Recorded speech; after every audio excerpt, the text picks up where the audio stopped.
Hello one, अगर आप भी केमिस्ट्री में स्ट्रगल कर रहे हैं, इस वीडियो में वो सब है जो आपको चाहिए।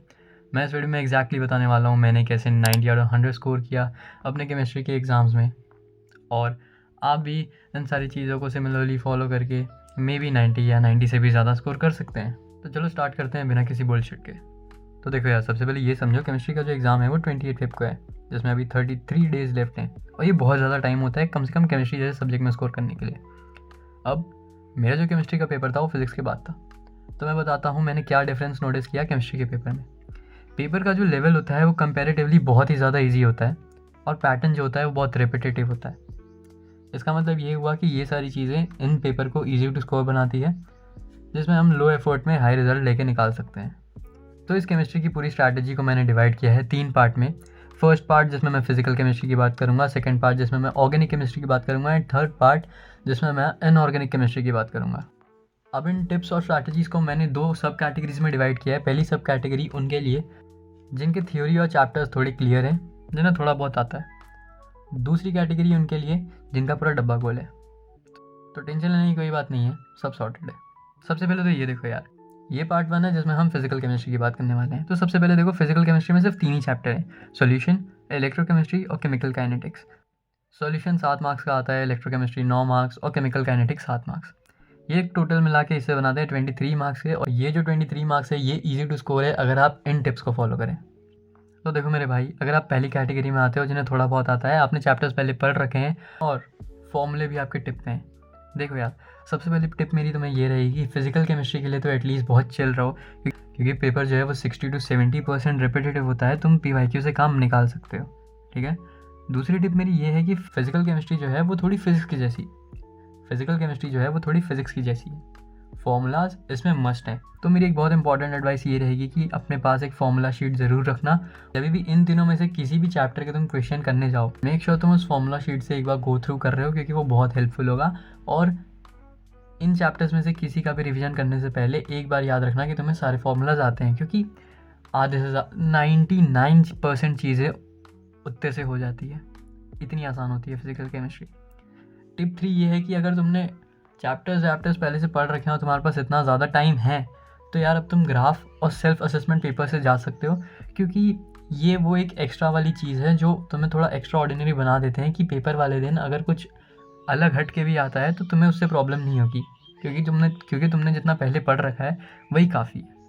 टिप नंबर 4 है, सैम्पल पेपर और रैंडम क्वेश्चंस करने स्टार्ट कर दो।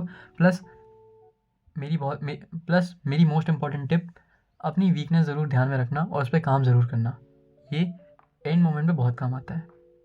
बात करते हैं सेकंड कैटेगरी के बारे में। उससे पहले मैं एक और बात बता दूं, अगर तुम्हारे पास ये फॉर्मूला शीट नहीं है तो कमेंट करना, मैं बना के दे दूंगा, कोई बड़ी बात नहीं है।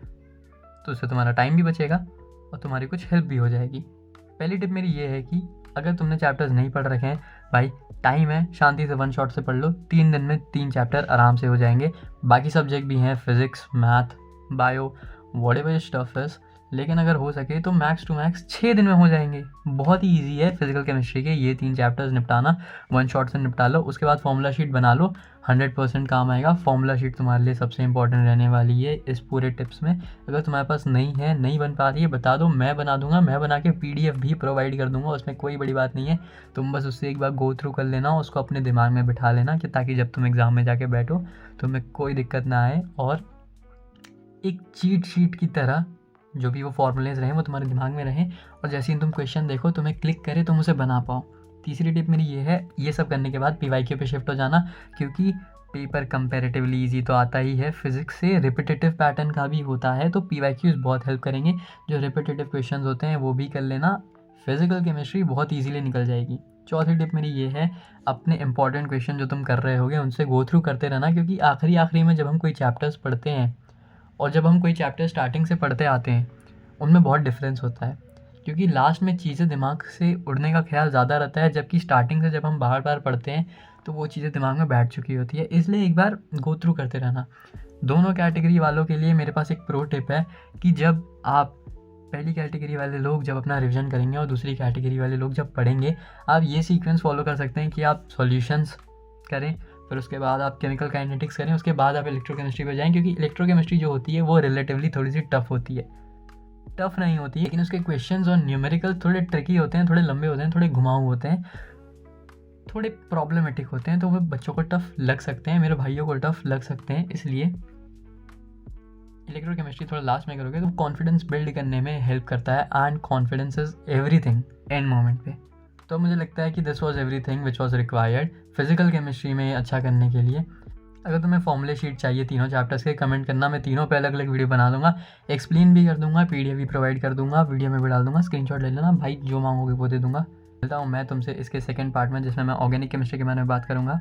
अगर कोई भी हेल्प चाहिए कमेंट कर देना, कोई भी वीडियो चाहिए स्पेसिफिक कमेंट कर देना। मिलते हैं अगले पार्ट में, तब तक के लिए ऑल द बेस्ट। इतना कर लो भाई।